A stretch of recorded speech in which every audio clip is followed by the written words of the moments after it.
Alors, donc on va rentrer dans le cœur de la question. Sommes-nous en train d'aller vers un fort recul de la croissance et point d'interrogation, récession en 2023? Alors, Jean-David Haddad, vous écrivez que vous n'êtes pas un serial entrepreneur, mais vous avez quand même vraiment de multiples activités.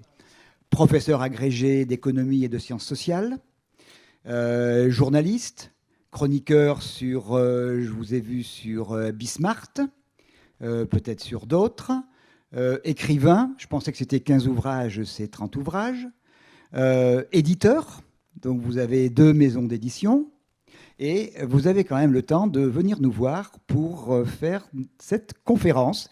Et je vais vous passer avec grand plaisir le micro. Merci beaucoup.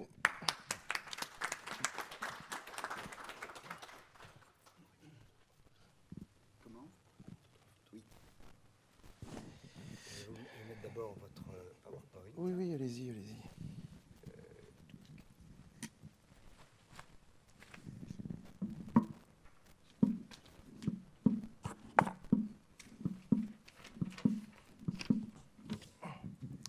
Bien, bonjour tout le monde. Donc, bon, je prends 2-3 petites minutes pour me présenter. Effectivement, certains peut-être d'entre vous me connaissent déjà. En tant que créateur, fondateur et rédacteur en chef de francebourse.com, un site dédié à l'information boursière des particuliers depuis plus de 20 ans maintenant. Enfin, si, depuis 20 ans, depuis 2002 en fait. Voilà, et puis oui, bien que je sois professeur agrégé d'économie et de sciences sociales, et que j'ai effectivement créé ce site francebourse.com depuis 20 ans qui concerne des particuliers mais qui investissent. Ce n'est pas du tout des traders, hein, c'est vraiment de l'investissement fondamental, de long terme, qui nécessite de faire beaucoup d'analyses économiques puisque je suis économiste à la base, d'où le fait qu'on m'a proposé très gentiment de faire cette conférence aujourd'hui. J'ai également créé une maison d'édition qui porte mes initiales, JDH Édition, donc depuis 2017, depuis 5 ans. J'ai lancé en particulier le jeune Thomas Andrieux qui est très très brillant, qui a 18 ans, qui a déjà écrit 4 livres. Hein, lui, comme disait Monsieur Cohen de Lara, j'en ai écrit près d'une trentaine. Je dois être à 26, 27, je ne les compte plus. Mais Thomas, il va me battre. Il a 18 ans, il est déjà à 4 livres. Alors lui, c'est impressionnant. Donc, et puis j'édite également Benoît Rousseau dans le domaine du trading et de l'analyse technique. Benoît Rousseau qui est très connu aussi pour sa communauté, qui est de la FAT aussi également. Voilà, et puis Simone Wappler aussi, qui est aussi, je crois, de la FAT. Non, mais que beaucoup de gens peuvent connaître aussi. Et puis nous avons tout un pôle, nous avons développé, sous mon impulsion, mais ça, c'est pas moi qui le gère, tout un pôle littéraire aussi, où nous éditons aussi de la littérature et en particulier des œuvres du domaine classique. Voilà un petit peu pour présenter l'ensemble de mes activités. On va dire, moi, à la base, je suis économiste. Mon dernier livre que j'ai écrit concerne l'inflation. Donc, il y avait très peu de livres en France. Il n'y en avait pas, d'ailleurs, sur l'inflation. C'est quand même une problématique qui est présente depuis 2 ans, qui est sous-jacente depuis 2 ans, cette histoire d'inflation. Et justement, ben, on va voir pourquoi. Et elle a explosé, comme l'a dit Monsieur Cohen de Lara, elle a explosé depuis l'Ukraine. Mais en fait, bien avant l'Ukraine, on voyait déjà des taux d'inflation très, très confortables, on va dire, commencer de s'installer dans notre économie.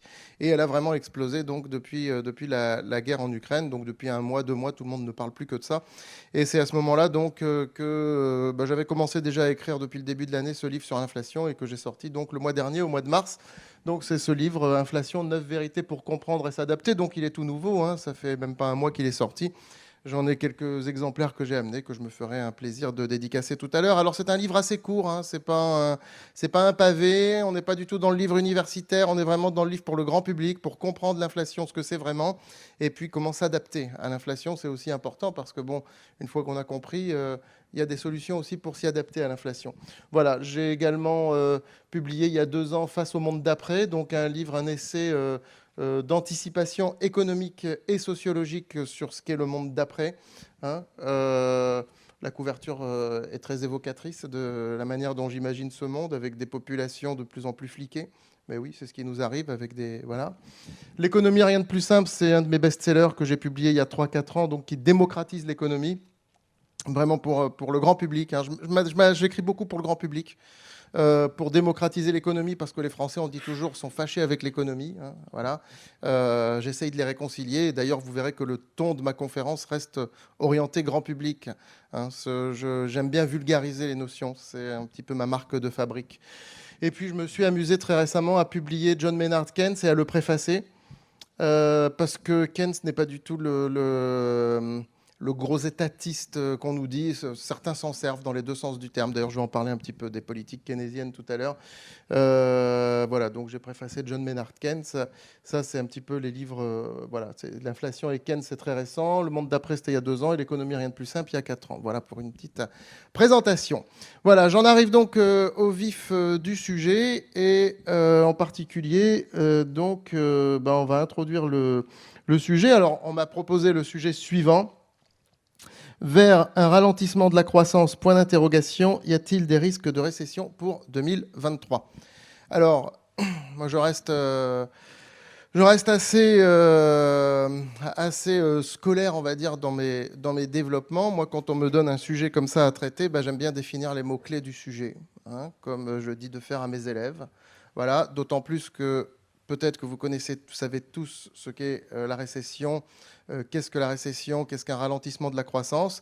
Ou peut-être que vous le savez, mais vous mélangez. Donc, je crois qu'il est bon de reposer ces questions. Alors, on ne va pas y passer une demi-heure, mais en quelques mots, qu'est-ce que la croissance et la récession? Alors, la croissance, c'est l'augmentation du PIB, donc de la valeur créée dans une économie d'une année sur l'autre. Alors, on peut le mesurer par année, hein, par trimestre. Donc, on voit quelle est la valeur créée dans une économie. On mesure ça par le PIB. Qui agrège toutes les valeurs ajoutées des différentes unités de production, qu'il s'agisse des entreprises ou des administrations. Le PIB en France, il faut savoir, est quand même très socialisé puisque il y a beaucoup de charges, de taxes, la TVA qui est quand même assez élevée, la TVA qui est ajoutée aux valeurs ajoutées, qui est ajoutée, oui, à la somme des valeurs ajoutées pour composer le PIB, les droits de douane également. Voilà, donc le PIB, c'est cet ensemble qui est censé mesurer la richesse créée dans une économie, et lorsque ça augmente d'une année sur l'autre, eh bien, on dit tout simplement qu'il y a de la croissance économique. Et si jamais le PIB baisse d'une année sur l'autre, on dit qu'il y a de la récession. Voilà. Alors, ne pas confondre la récession avec le ralentissement de la croissance. La récession, ça veut dire que, par exemple, mettons, en 2023, si je dis qu'il va y avoir une récession pour 2023, ça veut dire qu'en 2023, le niveau du PIB sera moindre qu'en 2022.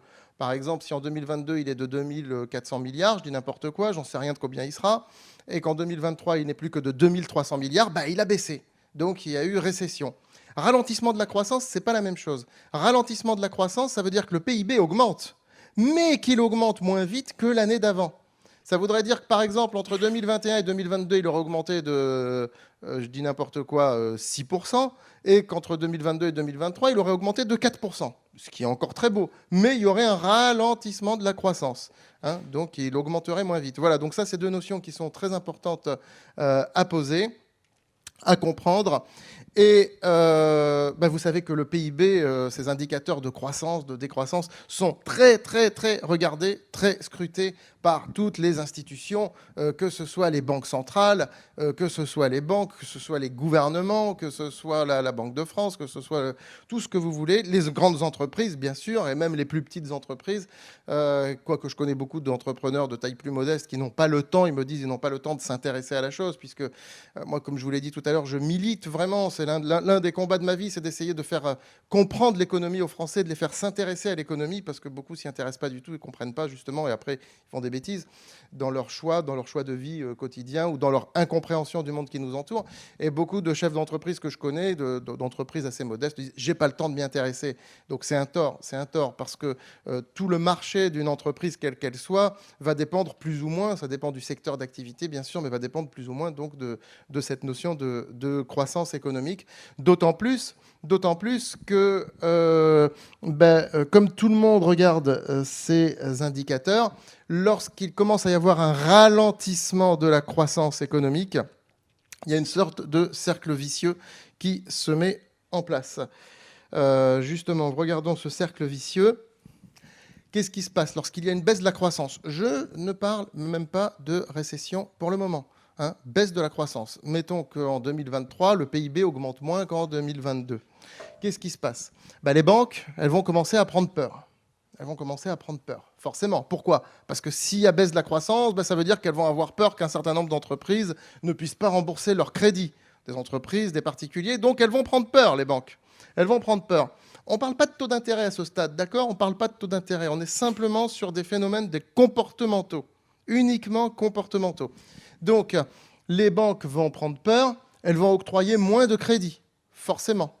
Si elles prennent peur, elles vont blinder vraiment les dossiers, elles vont sélectionner à mort les dossiers à qui elles vont octroyer des crédits, et il y en a plein, des entrepreneurs, des particuliers, mais là on parle plus des entreprises, qui vont rester sur le carreau et qui ne vont pas avoir leur crédit. Et s'ils n'ont pas leur crédit, il y en a qui ne pourront pas continuer leur activité ou qui ne pourront pas se lancer dans des projets qu'ils avaient prévus.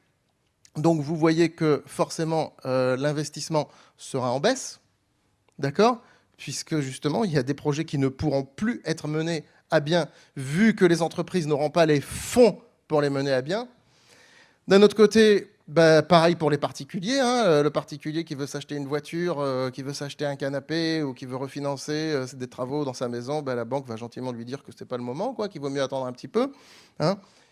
Donc du coup, consommation en baisse, investissement en baisse, ça crée ce qu'on appelle un choc de demande négative. Hein, donc moins de demande globale, on parlait de Keynes tout à l'heure, donc dans un esprit de composante keynésienne du PIB, il y a la demande globale qui est quelque chose de très important, donc moins de demande globale, hein, moins d'investissement, moins de consommation, et forcément, s'il y a un choc de demande négatif, donc moins de consommation, moins d'investissement, hop, ça fait baisser la croissance. Et donc on rentre dans un cercle vicieux, c'est-à-dire que les effets produisent la cause, qui va produire les effets, qui va reproduire la cause, et c'est comme ça qu'on peut arriver carrément vers une récession. Mais ça peut aller vite, hein. Ça peut se faire en quelques mois. Hein.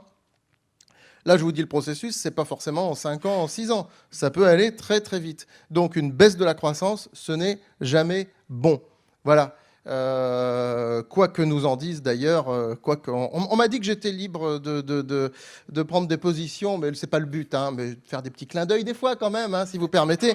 Quoi que nous en disent les gens qui vantent la décroissance et qui la décroissance, c'est le retour progressif à l'âge de pierre, c'est le retour progressif aux empires, aux guerres, etc., etc. Donc voilà, la croissance économique, et moi je vante les mérites vraiment de la croissance, hein, du réinvestissement des fruits de cette croissance. Donc voilà, donc ce genre de cercle vicieux qui nous montre pourquoi est-ce qu'un ralentissement de la croissance donc, peut faire peur.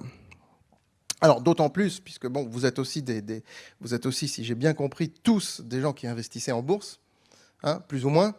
Donc lorsqu'il y a une baisse aussi de la croissance, ce qu'il faut bien comprendre, c'est que lorsqu'on est dans ce cercle vicieux, justement, que ce soit les entreprises, que ce soit les banques qui ont beaucoup d'actifs financiers, hein, qui investissent beaucoup sur les marchés, qui ont beaucoup d'actions en portefeuille, donc que ce soit les entreprises, que ce soit les banques, que ce soit les particuliers, s'il y a moins de crédit qui est accordé dans l'économie, qu'est-ce qu'ils vont faire, tous les acteurs économiques ?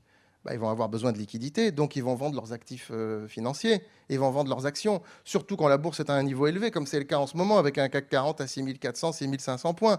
En soi, le PER du CAC, quand on voit les derniers très bons résultats de 2021, qui était une année un peu artificielle, hein, comme je vais le montrer après, il n'est pas très cher. On est à 13,5, j'ai fait le calcul il n'y a pas longtemps, il est à 13,5, c'est pas énormissime. Hein, historiquement, on est plutôt à 9, 10 quand on est en crise et plutôt à 18 quand on est en euphorie. Donc là, on est au milieu. C'est pas énormissime. Mais le niveau 6500 points, il est haut, il est élevé en soi. Et il suffit que la machine se grippe là pour qu'effectivement, il y ait beaucoup de ventes massives sur les marchés parce que, comme tout le monde gagne de l'argent finalement en bourse, là, à 6500 points, on était à 7000 il n'y a pas longtemps, tout le monde gagne de l'argent, la plupart du moins. Donc, là où ils ont gagné, là où c'est liquide, la bourse a le mérite d'être très liquide, donc ils vont vendre. Si les banques veulent plus accorder de crédit, ils vendent. C'est ce qui se passe à chaque fois qu'il y a une crise, hein, de toute façon. Hein, contraction du crédit égale baisse des marchés boursiers parce que les acteurs du marché boursier, les investisseurs, ils vendent pour se faire des liquidités. puisqu'ils ne peuvent plus emprunter. Donc, ils vendent, ils ont besoin d'argent, de liquidité. L'entreprise qui a des SICAV, enfin, qui a des placements boursiers, qui a des choses comme ça, bah, elle va les vendre si la banque ne veut pas lui accorder un crédit et qu'elle veut absolument mener un projet d'investissement.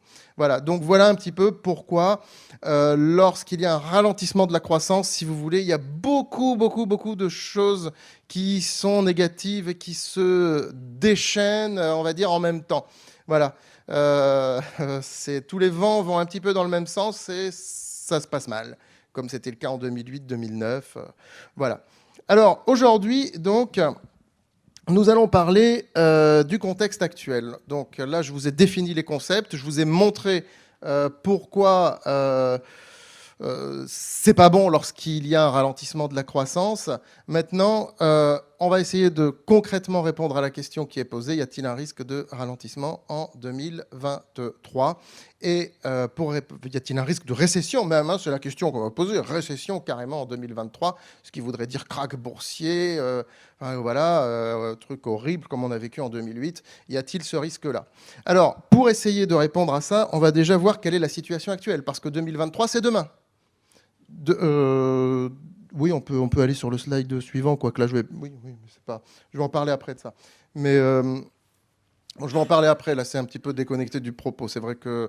Bon, donc, 2023, c'est demain. Hein, vous voyez comme le temps passe vite.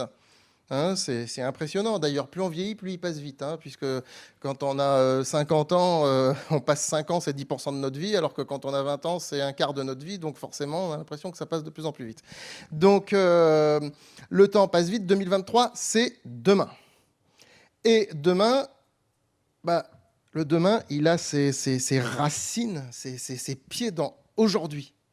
Donc, il faut bien comprendre aujourd'hui pour essayer de voir ce qui peut se passer demain. Où en sommes-nous aujourd'hui ? Aujourd'hui,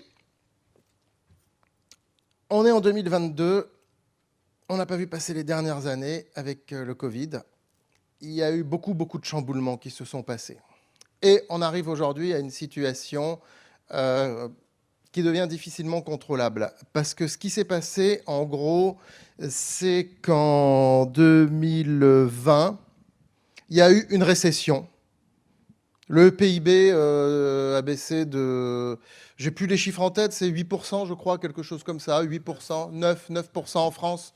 Mondialement, ça doit être dans les 6,5%. Mais cette récession, elle a été artificielle. C'est une récession qui a été provoquée, qui a été créée par les États, les institutions mondiales, Banque centrale européenne, les États, les décisions des gouvernements. Hein. Je vous rappelle que le gouvernement français a décidé, sans consulter le peuple, d'arrêter de fermer l'économie, de fermer les commerces, que les gens n'aillent plus au travail, qu'ils travaillent chez eux, etc. etc. Soit dit en passant, il y a 200 000 cas par jour aujourd'hui encore de Covid. Voilà, donc bon, ça c'était il y a 2 ans. On va dire qu'ils ont pris peur. Voilà, il y a eu un contrôle total. L'État a totalement décidé d'administrer l'économie, de créer une récession artificiellement, et pour ne pas qu'il y ait des entreprises sur le carreau, a dû indemniser. Tout le monde, quand on voit empiriquement autour de nous, vous avez peut-être posé la question à des gens, tout le monde n'a pas été indemnisé, hein, surtout les petits commerces, les restaurateurs et tout, à qui on a promis des choses. Il y en a qui les attendent toujours, mais on va dire que les plus gros, les acteurs clés de l'économie, qui sont importants pour l'État, qui sont importants pour le gouvernement, ont été dans l'ensemble indemnisés. Et ces indemnisations, elles se sont faites avec de l'argent que l'État n'a pas, puisqu'il était déjà super endetté. Avant la crise du Covid, le ratio de dette sur PIB en France était quasiment de 100%. Il frôlait les 100%. On est monté à 115, 116%. Donc on va dire que la Banque centrale européenne a fait tourner la planche à billets. Elle a créé de la monnaie qui n'existait pas pour que l'État français, mais les autres États aussi, enfin dans une moindre mesure. C'est surtout l'État français qui a voulu indemniser beaucoup les entreprises et qui a fermé un peu plus aussi que dans d'autres pays, puisse indemniser. Donc il y a cette récession qui a été créée artificiellement. Et donc, suite à cette récession artificielle, il y a eu un rebond artificiel en 2021. tout ce qui a, ça a été artificiel aussi, puisque ça a été complètement, c'est un rebond qui a été fait par les injections de liquidités de la Banque centrale européenne. Voilà. Donc, on est passé dans une économie complètement administrée, ça faut bien le voir, depuis 2020. On n'avait jamais eu ça, hein.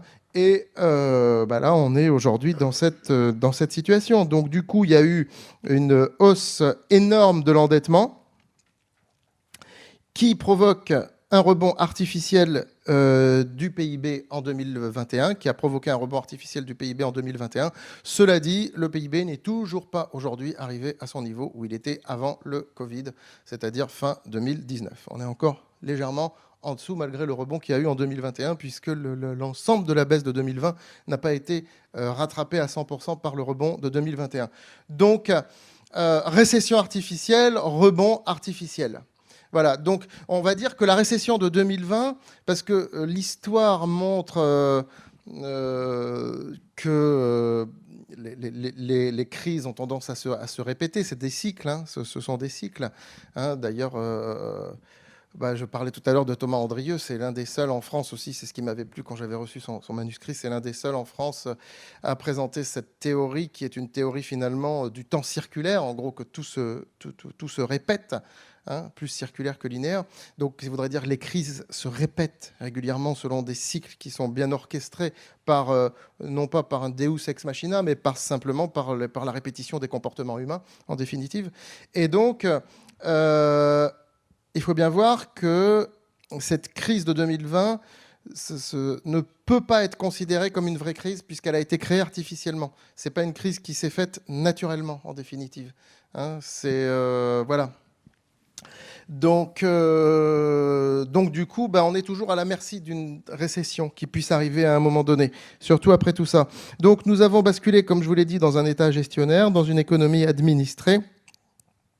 Et alors oui, on nous présente ça sous prétexte de keynésianisme, et comme je l'ai dit tout à l'heure, Keynes prétendait juste qu'il fallait que l'État intervienne lorsqu'il y avait une grosse récession pour doper la consommation en aidant les plus pauvres, et puis voilà, c'est tout.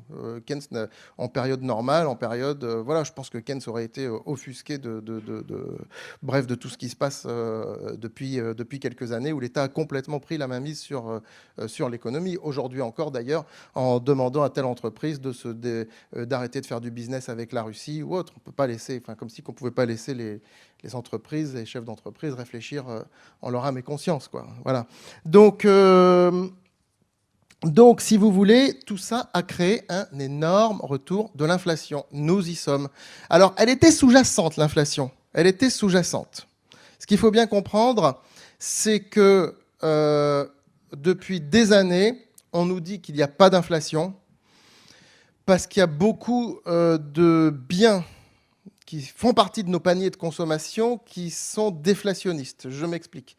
Tout ce qui est téléphone portable, tout ce qui est informatique, tout ce qui est numérique, télé, forfait téléphonique et tout ça, les prix baissent sur la durée. Ce sont des biens et des services qui sont encore nouveaux, hein, à l'échelle de l'humanité, même à l'échelle de la révolution industrielle. Enfin, ce sont qui sont encore nouveaux. Donc, les prix ont eu tendance à baisser sur les 20 dernières années, ce qui fait que beaucoup plus de gens ont pu y avoir accès. Par conséquent, il y avait une pression déflationniste. D'accord ?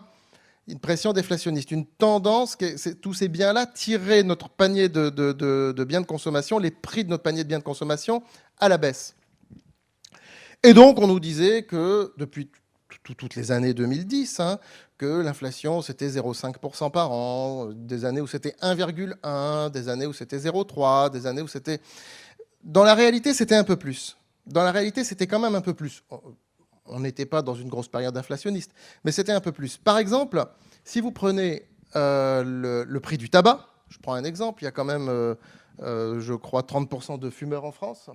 Donc, si vous prenez le prix du tabac, vous remarquez le prix d'un paquet de cigarettes, entre 2000 et 2020, il a été multiplié par 3.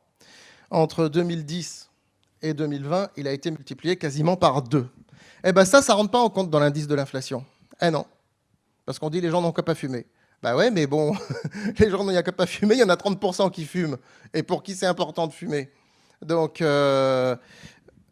moi, je fume pas de cigarette, je fume le cigare, mais je vois, je vois effectivement cette évolution aussi sur les prix du cigare. Donc, ça rentre dans nos paniers, je suis désolé, pour un tiers de la population française, ça rentre dans nos paniers de consommation. Et donc, il y a une inflation subie. En fait, c'est un peu comme les températures ressenties et les températures annoncées, quoi. Il y a la température annoncée, puis on dit, c'est pas possible. Ils ont dit qu'il fait 15 degrés aujourd'hui. Moi, j'ai froid parce qu'il y a du vent, parce qu'il y a parce qu'il y a un courant d'air glacé, parce qu'il y a la température annoncée, la température ressentie. Ben là, c'est pareil.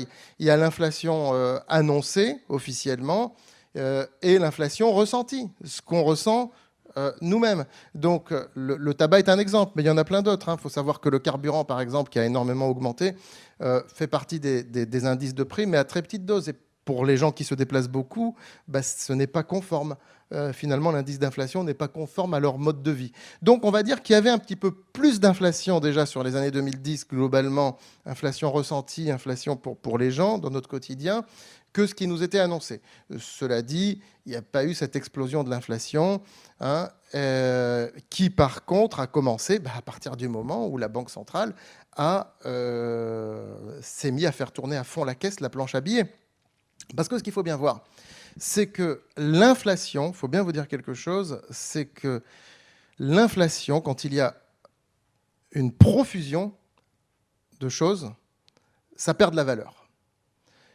On parle de l'inflation du nombre de diplômes. Il y a de plus en plus de diplômes en France, il y a de plus en plus de nombre de diplômés. Avant, ça valait quelque chose d'avoir le bac. Hein, ça valait quelque chose. On avait le bac, c'était quelque chose. On avait un bac plus 2, c'était... Aujourd'hui, tout le monde a bac, tout le monde a bac plus 2... ça vaut plus grand-chose. Parce qu'il y a une inflation. L'inflation, ça déprécie. Plus les choses sont rares, plus elles sont chères et précieuses. Plus elles sont abondantes, et donc moins elles valent, moins elles ont de la valeur. Hein. C'est pareil pour les lois, pour les règlements. Il y a de plus en plus de lois, de règlements. J'en parle d'ailleurs en introduction dans mon livre sur l'inflation. Le nombre d'articles de loi et de règlements, je crois, a été multiplié par 2 en 10 ans, quelque chose comme ça.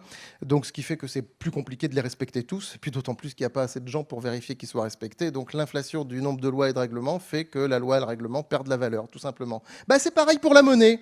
C'est pareil pour la monnaie. La Banque centrale crée de la monnaie à profusion. Ce qui s'est passé depuis 2 ans, la monnaie perd de la valeur. Et la monnaie, elle perd de la valeur par rapport à quoi ? Par rapport à ce qu'elle permet de se procurer, c'est-à-dire par rapport aux biens et services. Et c'est comme ça que le prix des biens et services augmente.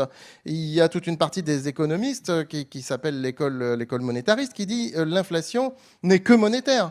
Alors, je n'irai pas jusque-là. L'inflation peut être aussi liée à la demande. Quand il y a regardez sur le prix des chambres d'hôtel, par exemple, pendant le festival de Cannes, qui double sur l'espace d'une semaine ou deux parce qu'il y a une très forte demande. L'inflation peut être liée à un phénomène de demande, d'offre. Mais l'inflation, l'indice d'inflation au niveau de l'économie, au niveau global de l'économie, oui, il y a un gros phénomène monétaire qui intervient. Et en l'occurrence, c'est parce qu'on a créé énormément de monnaie au cours des 2 dernières années que la monnaie se déprécie par rapport à ce qu'elle permet d'acheter des biens et services. Donc, si la monnaie se déprécie, c'est que les biens et services, leur prix, ils montent. Et c'est ce qu'on observe aujourd'hui. Voilà, tout simplement. Donc, on est sur cette problématique aujourd'hui de très forte inflation.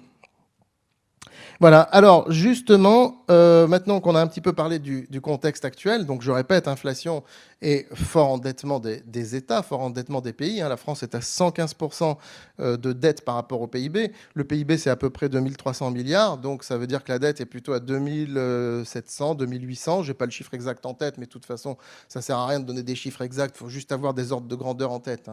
Voilà. Donc, on est à 115% du PIB, par contre, ça, il faut bien le retenir. Imaginez que vous ayez votre revenu et que vous ayez 115% de votre revenu en dette. Enfin, voilà, on est dans une situation très compliquée. On est dans une situation très compliquée. Et vous vous doutez bien que les taux d'intérêt dont nous allons bientôt parler vont être une variable clé, puisque aujourd'hui, on arrive à rembourser cette dette puisque les taux d'intérêt sont très faibles. Ils étaient négatifs il n'y a pas longtemps, mais s'ils montaient, ce serait compliqué donc de rembourser la dette. Voilà, donc dans la deuxième partie de mon développement, je vais voir est-ce que l'inflation constitue un risque de récession pour 2023. On a posé le décor de ce que c'est aujourd'hui, maintenant on va voir le risque de récession pour 2023. Alors, l'inflation... sur l'impact de l'inflation sur le PIB, il y a des impacts positifs et des impacts négatifs, comme on va le voir. Je ne veux pas être non plus complètement pessimiste aujourd'hui. Je ne veux pas que vous sortiez là en étant complètement déprimé, en vous disant qu'il y a un risque de récession en 2023. D'ailleurs, comme il vous l'a dit tout à l'heure, le monsieur, personne ne donnera la réponse aujourd'hui parce que personne ne l'a. Si on avait la réponse, ça se saurait. Hein, c'est comme les gens qui prétendent avoir la réponse de dire si les indices boursiers vont monter, vont baisser.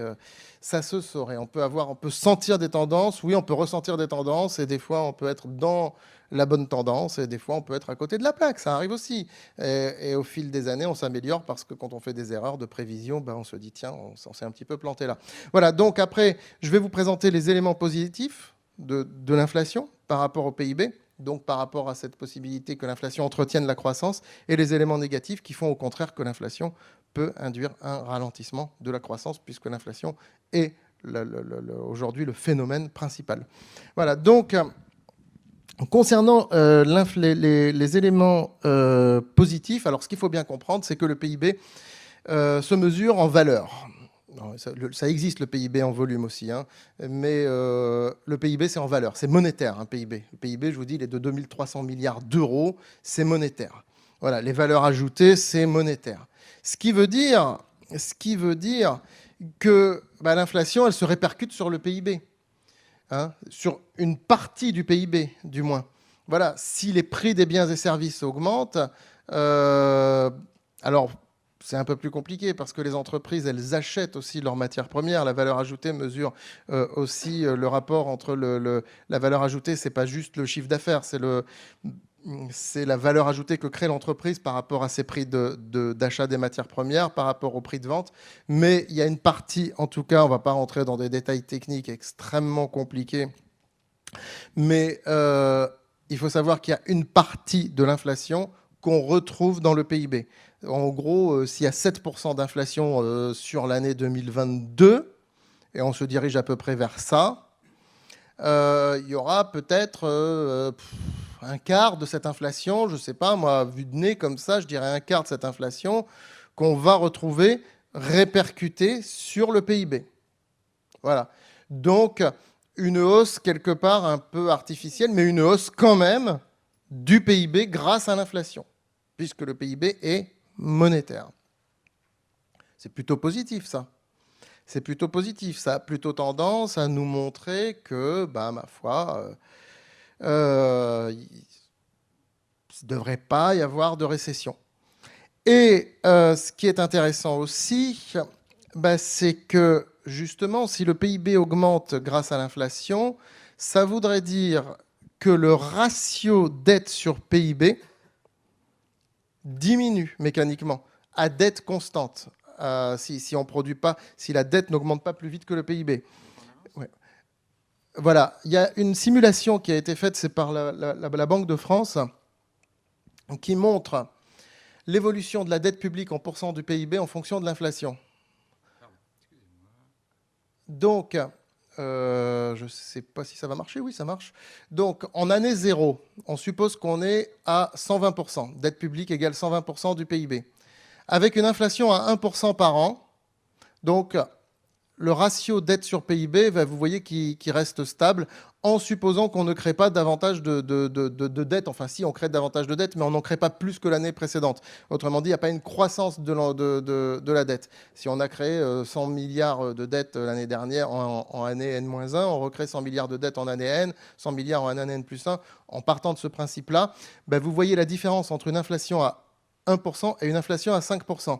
Dans le cadre de l'inflation à 1%, le rapport dette sur PIB il reste constant, alors que dans le cadre d'une inflation à 5%, le ratio dette sur PIB il va baisser pendant plusieurs années. Il va baisser puisque le PIB augmente mécaniquement, comme je vous l'ai dit, grâce à l'inflation, en définitive. Ce qui veut dire que la baisse de ce ratio dette sur PIB montrerait au marché financier, donnerait au marché financier un signal de désendettement du pays, même s'il est faux. Même s'il est faux. Ça donne un signal. C'est important toujours le signal que ça donne. Hein. Vrai ou faux, le signal est important. Voilà. Donc, ça donnerait un signal positif au marché financier. Ça permettrait que les taux d'intérêt n'explose pas, ne flambe pas, puisque le ratio dette sur PIB diminue. Donc, il y a quand même un effet positif, comme on le voit, d'une inflation élevée. Une inflation à 5% fait mécaniquement baisser pendant quelques années, et après, forcément, ça remonte. Voilà. Donc, ça, c'est intéressant. Donc, ça fait partie des éléments positifs de l'inflation. Voilà. Mais à côté de ça, il y a pas mal d'éléments négatifs. Alors justement, nous allons parler des éléments négatifs. Donc, et nous allons commencer par l'impact sur le pouvoir d'achat. Alors, soyons très simples. Qu'est-ce que le pouvoir d'achat? Le pouvoir d'achat, c'est les revenus sur les prix. Voilà, définition basique. Hein. Revenus sur prix. Parce qu'on vous parle toute la journée de pouvoir d'achat, en gros, ça se mesure comme ça. C'est ce que votre revenu permet d'acheter comme biens et services. Donc, si le prix des biens et services augmente, votre pouvoir d'achat, il baisse à revenu constant. Inversement, si les prix sont constants et que votre revenu monte, votre pouvoir d'achat, il augmente. Voilà. Bon, donc là, je n'ai pas l'impression que les revenus de la population vont forcément augmenter. Par contre, les prix augmentent, ça veut dire que le pouvoir d'achat, il baisse. Oui, et d'ailleurs, vous voyez que le pouvoir d'achat s'est invité dans la campagne présidentielle, on ne parle plus que de ça.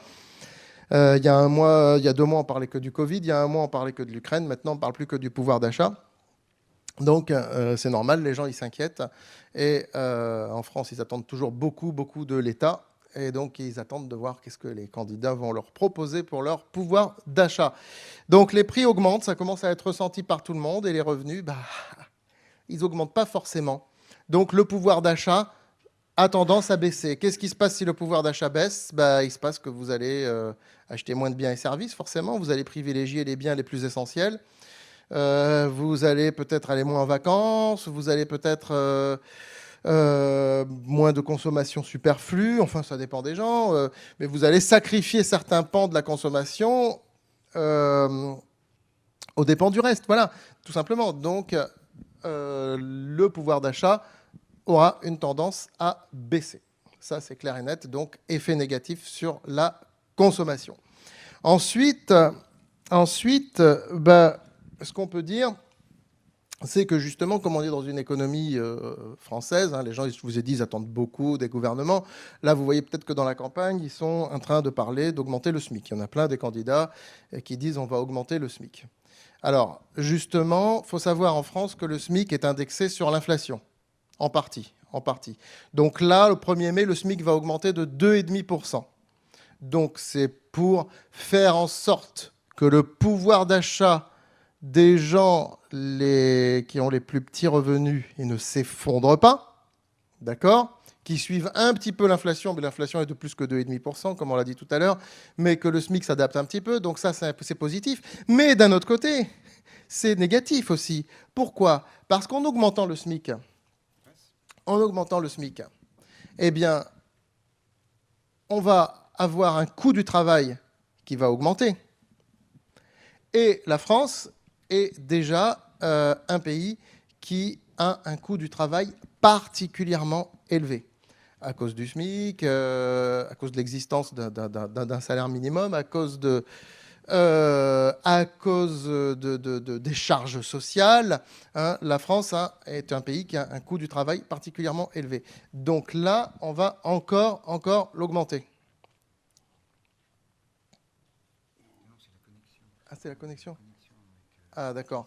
J'avais un petit tableau qui montrait justement une comparaison du coût salarial en France avec les autres pays de l'Union européenne. Et faut savoir que la France, de mémoire, le coût du travail en France est 70% plus cher qu'en Espagne, par exemple. Je ne parle pas d'un pays non développé, je parle de l'Espagne, hein, où on aime aller faire des vacances. Voilà, donc on est quand même 70% plus cher au niveau du coût du travail. D'ailleurs, c'est pour ça qu'en Espagne, vous voyez encore sur les autoroutes des gens dans les cabines d'autoroute, par exemple. Hein, quand vous allez, il y a un métier qui a disparu depuis en France. Les dernières cabines d'autoroute, les derniers personnels en cabine d'autoroute, c'était en 2014. Donc ça va faire bientôt 10 ans qu'il n'y a plus personne dans les cabines d'autoroute. C'est des métiers qui ont disparu, qui ont complètement disparu à cause du coût du travail, justement. Donc, Donc cette augmentation imposée du SMIC qu'on indexe à l'inflation, encore une fois, c'est plutôt une bonne chose pour le pouvoir d'achat, donc pour la consommation, mais c'est une mauvaise chose pour la compétitivité des entreprises françaises, dont le coût de production, surtout celles qui utilisent la main-d'œuvre, va augmenter. Ce qui fait que pour certaines, elles vont encore licencier. Donc ça peut être négatif au niveau du chômage. Voilà. Donc ça, c'est l'un des éléments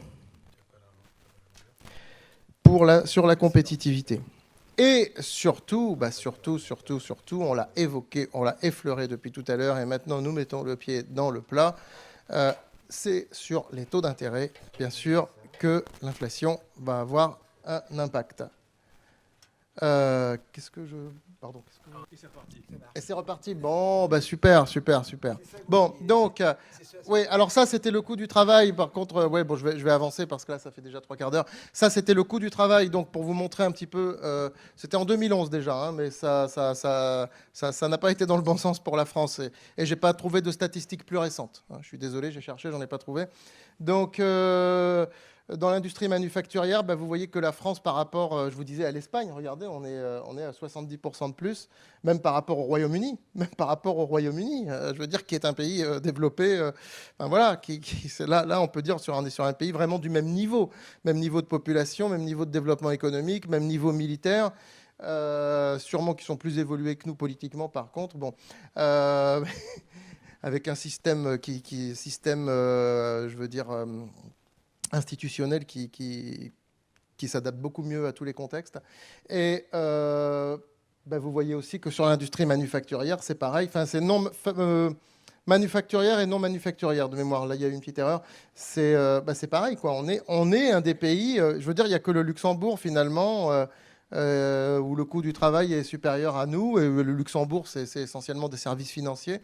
Donc voilà, il n'y a pas d'industrie, il n'y a pas... Voilà, non, on est un pays où la main-d'œuvre est très chère. Donc ce que je disais, c'est que cette augmentation du SMIC imposé va nuire encore un petit peu plus à la compétitivité de la France, même si de l'autre côté... De toute façon, c'est ça l'économie. Hein.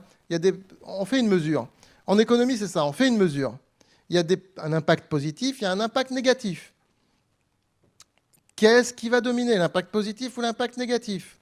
Alors ça dépend si on veut privilégier le court terme ou le long terme. On est de plus en plus dans des politiques qui privilégient le court terme et pas le long terme, surtout depuis qu'on est passé au quinquennat.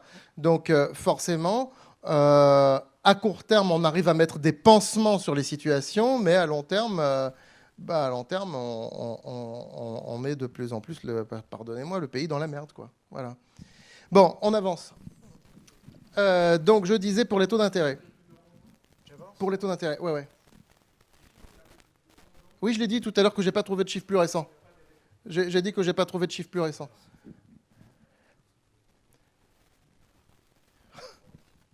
Aïe.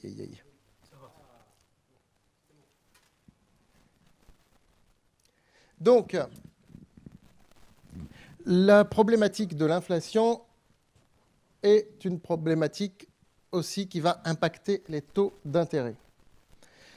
Donc, les taux d'intérêt, c'est le taux c'est le prix de l'argent, en fait, le prix de la liquidité, le prix de l'argent ou le coût. Ça dépend selon dans quel angle on se place. Donc, le taux d'intérêt, c'est le taux auquel la banque va rémunérer vos placements. Je ne parle pas des rendements des actions en bourse, hein, je parle du livret A, par exemple, ce qui est considéré comme placement sûr. Les fonds en euros, ce genre de choses, donc 1% par an, 1,5% par an. Donc le taux d'intérêt, c'est la rémunération d'un placement. C'est aussi ce que vous allez payer comme taux lorsque vous empruntez de l'argent. Voilà, ça va dans les deux sens du terme. Donc, vous vous doutez bien que lorsqu'il y a de l'inflation, l'argent se déprécie d'année en année. Est-ce que j'ai un billet sur moi? Ouais. Je prends un billet de 20 euros. Si je vous dis les prix vont doubler d'ici l'année prochaine, ça veut dire qu'avec ces 20 euros, je ne pourrai plus acheter que 10 euros d'aujourd'hui. Donc ce billet de 20 euros, ce sera l'année prochaine l'équivalent d'un billet de 10 euros aujourd'hui. D'accord? Les prix, lorsqu'il y a de l'inflation, les liquidités se déprécient. Ça veut dire que pour que vos placements, votre argent, si vous le placez, ne se déprécie pas, il faut que le taux d'intérêt dépasse le taux d'inflation. Voilà, tout simplement. Or, il ne va pas y avoir un livret A à 7% l'année prochaine. Il ne va pas y avoir des fonds en euros à 7% l'année prochaine. Néanmoins,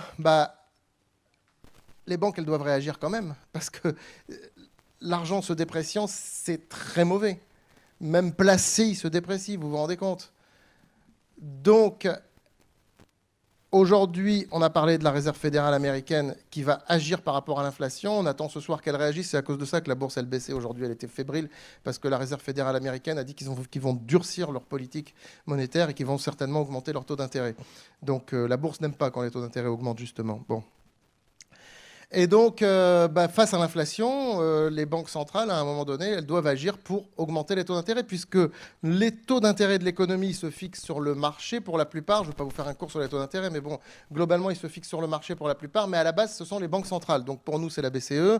Aux États-Unis, c'est la Fed, etc., etc. La banque centrale, donc, qui prête aux banques de second rang, banque A, banque B, banque C, qui prêtent selon un taux directeur. Les banques en question peuvent emprunter auprès de la Banque centrale, et donc ce taux directeur est le taux qui va donner un peu le tempo sur toute l'économie. Donc si le taux directeur augmente, l'ensemble des taux ont tendance à augmenter. Il faut bien voir que les banques se prêtent entre elles aussi. Pour ce qui est de l'Europe, si je schématise, si je simplifie, elles se prêtent de l'argent entre elles à un taux qui s'appelle l'Euribor, qui est négatif depuis 2014, important. Négatif depuis 2014, c'est-à-dire qu'aujourd'hui, si je prends l'Euribor à 1 an, les banques, lorsqu'elles se prêtent de l'argent, en gros, celles qui empruntent, elles gagnent en même temps qu'elles empruntent. Voilà.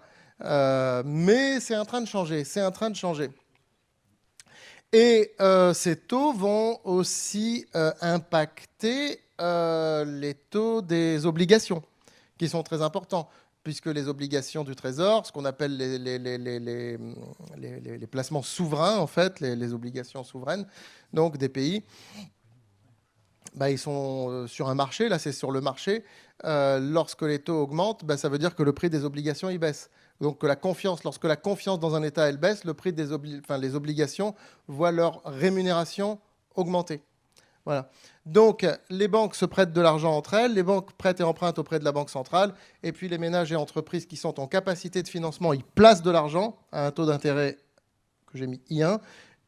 Les ménages et entreprises qui sont en besoin de financement, qui ont besoin d'argent, elles empruntent à un taux d'intérêt I2, les banques leur prêtent. En général, le I1 est supérieur au I2, c'est comme ça que les banques existent, hein, sinon, voilà, hein, c'est le principe, c'est normal. Hein, la banque, elle prête à un taux supérieur au taux auquel elle emprunte, puisque finalement, quand vous mettez de l'argent sur le livret A ou autre, c'est la banque qui vous emprunte. Donc c'est normal. On ne peut pas leur en vouloir pour ça, on peut leur en vouloir pour plein de choses, mais quand même pas pour assurer leur survie. Et puis, c'est comme nous quand on achète un bien et qu'on le revend plus cher. Enfin voilà. Donc, mais ce qui va se passer, c'est que l'ensemble de ces taux va augmenter avec l'inflation. Puisque la Banque centrale, si elle augmente ses taux directeurs, l'ensemble de ces taux, ça va se répercuter. Vous voyez le circuit rouge, là, l'ensemble de ces taux va se répercuter. Donc ça veut dire que les ménages et entreprises qui sont en besoin de financement vont emprunter à des taux plus chers. Alors, les emprunts immobiliers sur 25 ans, sur 30 ans, à des taux très bas, ça va être rapidement fini. Ce qui veut dire que la hausse du marché immobilier, je ne sais pas si elle va s'arrêter, je ne peux pas le dire parce que il y a quand même une volonté très forte psychologiquement de placer dans la pierre, mais je pense qu'en tout cas, elle va au moins se freiner, quoi. On ne va plus avoir cette craque immobilier, j'y crois pas pour l'instant, mais en tout cas, la hausse des prix de l'immobilier, là, je pense que c'est fini. On va arriver comme dans les années 2010, après la crise de 2008, où pendant 6 ans, le marché immobilier est resté très stable, voire où les prix baissaient légèrement. Je pense qu'on en a pour quelques années où on va se remettre dans cette période-là, et avec des biens plus difficiles à vendre. Voilà, c'est la forte hausse qu'on a connue là, ces dernières années avec un marché d'acheteurs. Je pense que ça va être aussi fini. Voilà, donc Ça va un petit peu. Alors il y a un dicton qui dit qu'on ne prête qu'aux riches. Ça voudrait dire que si ce dicton est vérifié, ça voudrait dire que les riches vont s'enrichir en définitive avec l'inflation, puisqu'ils vont continuer à pouvoir emprunter auprès des banques. Et puis quand il y a de l'inflation, par contre, celui qui emprunte, il est avantagé. C'est l'inverse de celui qui prête, hein. Celui qui place son argent, comme je vous l'ai montré tout à l'heure, comme je vous l'ai dit, il est désavantagé. Je vous ai fait la petite démonstration avec le billet, etc. Pour celui qui emprunte, c'est l'inverse, puisque si l'argent perd de la valeur, donc il va emprunter à un taux d'intérêt, même si le taux d'intérêt il monte, l'argent de demain vaudra moins que l'argent d'aujourd'hui. Donc ça veut dire que comme lui, il aura emprunté sur de l'argent d'aujourd'hui, il est gagnant, hein. Donc ça veut dire que ceux qui sont en capacité d'emprunt et à qui les banques vont prêter, eux vont plutôt avoir tendance à s'enrichir. Donc ça peut encore creuser davantage les inégalités patrimoniales dans la société, cette histoire d'inflation. En gros, si on résume, voilà, c'est vrai qu'il y a cette notion que les banques vont prêter à ceux qui peuvent, voilà, à ceux qui sont des clients sûrs pour elles. Voilà. Le langage du commun des mortels, elles vont prêter aux riches, quoi. Bon, c'est un peu vrai. Donc, creusement des inégalités, donc possibilité aussi, parce que bon, ça, les gens vont finir par en prendre conscience, donc possibilité aussi de mouvements sociaux forts en 2023, je dirais, hein, avec cette histoire d'inflation, de pouvoir d'achat, quel que soit le pouvoir politique, qui passe, je pense qu'il y a des possibilités fortes de mouvements sociaux l'année prochaine à prendre en considération. Alors, c'est pas ça qui crée de la récession ou autre, mais ça crée un climat, c'est moins de consommation, c'est moins quand il y a eu les gilets jaunes, on l'a bien vu, la consommation, elle baissait fortement, et un climat négatif, les gens se portaient plus vers l'épargne, vers mettre de côté de l'argent, voilà, donc mouvements sociaux importants, forts, je pense, risque de mouvements sociaux en 2023. Voilà. Donc, en conclusion, l'inflation est à la fois, on va dire, un risque et un rempart contre un risque, est à la fois un risque de créer un risque de récession, mais est aussi, comme on l'a vu tout à l'heure, un rempart aussi d'une certaine manière. Est-ce que c'est le risque qui va l'emporter ou le rempart? Ça, on est incapable de vous le dire aujourd'hui. Je suis incapable de vous le dire, sinon je serais malhonnête si je vous le disais. Il y en a qui le font, hein, qui vous disent oui, moi j'ai la méthode, il faut vous l'acheter, elle vaut 2000 € et vous allez voir, tout est indiqué. Voilà. Donc il y a toujours, hein, des bonimenteurs. Voilà. Donc faites gaffe quand même avec ce genre de choses, parce que personne ne peut savoir vraiment. Par contre, qu'est-ce qu'il faut surveiller comme indicateur? C'est ça qui est important en fait. Qu'est-ce qu'il faut surveiller comme indicateur pour voir les choses venir? Alors, moi je vous préconise de surveiller d'une part le taux des obligations des OAT, donc le taux des OAT, les obligations souveraines, comme je vous le disais tout à l'heure, les bons du Trésor. Faut savoir qu'il y a quelques mois, ils étaient négatifs. C'est-à-dire que ça a duré 2-3 ans, cette histoire, hein. C'est-à-dire que la France empruntait à des taux négatifs. Autrement dit, quand la France empruntait 10 milliards, elle ne devait rembourser que 9,9 milliards. Voilà, elle empruntait à des taux négatifs, tellement la confiance en la France était élevée. Là, c'est pas normal, hein. Je veux dire, moi, quand j'étais étudiant en économie, si j'avais parlé de taux négatifs dans ma copie, le prof aurait pensé que j'ai fumé la veille et que j'étais pas bien, quoi. Il m'aurait mis 0, quoi. C'était impossible à l'époque, hein, de parler de taux négatifs. C'était une aberration économique. C'est quelque chose qui s'est vérifié depuis la fin des années 2010. Il y a eu des taux négatifs, mais je l'ai toujours dit d'ailleurs que c'est une aberration économique qui ne pouvait pas durer, et elle ne dure pas puisque c'est fini. Aujourd'hui, le taux de l'OAT France à 10 ans, c'est celui qu'on regarde le plus couramment. Il est autour... vous voyez, sur les derniers jours, il est autour de 1% à peu près. Il est autour de 1%. Il reste des taux négatifs à un an. Mais ce n'est pas ce qu'on voit le plus. Voilà, plus on monte en durée, plus le taux augmente forcément. Donc là, on est sur quelque chose d'assez normal finalement. Maintenant, si ces taux obligataires flambent, qu'est-ce qui va se passer? Ça veut dire que la France va payer plus cher sa dette. En fait, qu'elle va devoir rembourser chaque fois qu'elle emprunte de l'argent, elle devra rembourser davantage. Donc la dette va créer plus de dettes. Voilà. Alors que lorsque les taux étaient négatifs, la dette était beaucoup plus supportable. Et la problématique de l'inflation aujourd'hui, c'est ça. C'est cette problématique de taux d'intérêt, de taux de remboursement des emprunts. hein. Donc, est-ce que l'inflation va suffire, via son impact dans le PIB, comme nous l'avons vu avec les courbes tout à l'heure, à maintenir ce ratio dette sur PIB, à le maintenir à la baisse? Je n'en suis pas sûr, parce que si les taux d'intérêt ils explosent, ça ne va pas le faire. La courbe que je vous ai montrée tout à l'heure, la courbe rouge, là, qu'on a montrée comme ça, elle ne sera pas valable. Ça, c'était à taux d'intérêt constant, comme je vous l'ai dit. Donc, à surveiller de près. Ça, c'est des tableaux que vous trouvez sur le site de la Banque de France, hein. Je les ai pris quand j'ai fait le slide avant-hier. Voilà. C'est des indicateurs à regarder. Alors, aux États-Unis, on dit que c'est au-dessus de 2,5-3% que ça commence à devenir critique pour l'économie. Lorsque le taux des obligations souveraines dépasse 2,5 à 3%, ça devient vraiment critique. Les États-Unis et nous, il y a un décalage. Ils ont toujours été sur des taux supérieurs. Je dirais pour nous, au-dessus de 2%, il faudra commencer à s'inquiéter vraiment.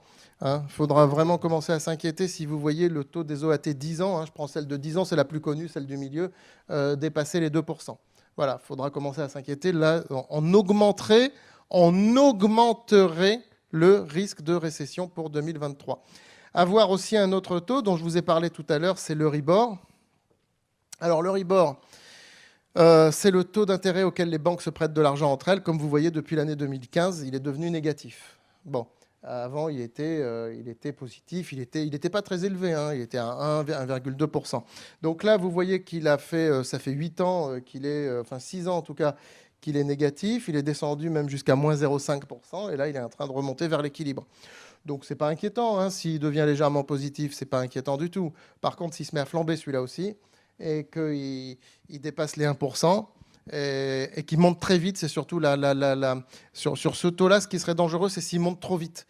Parce que ça modifierait complètement les conditions de crédit interbancaire, les conditions du marché interbancaire. Et là, il pourrait y avoir tout de suite un credit crunch, c'est-à-dire que les banques pourraient couper les crédits d'un coup, et là, ça pourrait créer une récession du moins trimestrielle forte. Donc, à surveiller bien cet Euribor. Donc là, c'est l'Euribor à 1 an, mais là aussi, c'est comme pour les obligations, il y a un taux à 6 mois, 1 an, 2 ans, 3 ans. Le 1 an est celui qui est le médian, en fait, le taux médian le plus surveillé, c'est celui auquel les banques entre elles s'empruntent le plus, et c'est à 1 an en général. Voilà.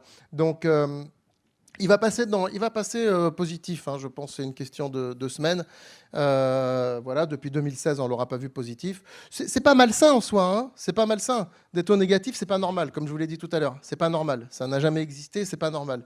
C'est simplement que l'histoire reprend son cours. Voilà, l'économie, c'est des taux positifs, c'est pas des taux négatifs.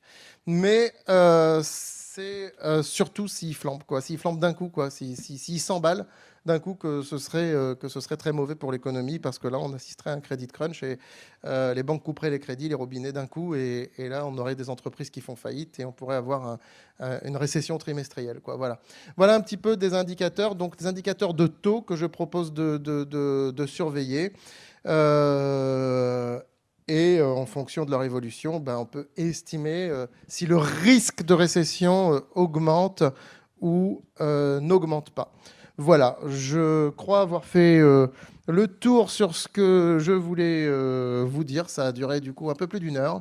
Voilà, je suis désolé du coup. C'était lié aussi.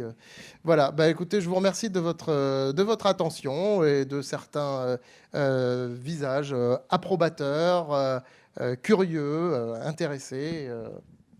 Voilà, j'ai des démonstrations générales qui sortent un petit peu du cadre des démonstrations très conventionnelles. Je vous remercie. Merci bien.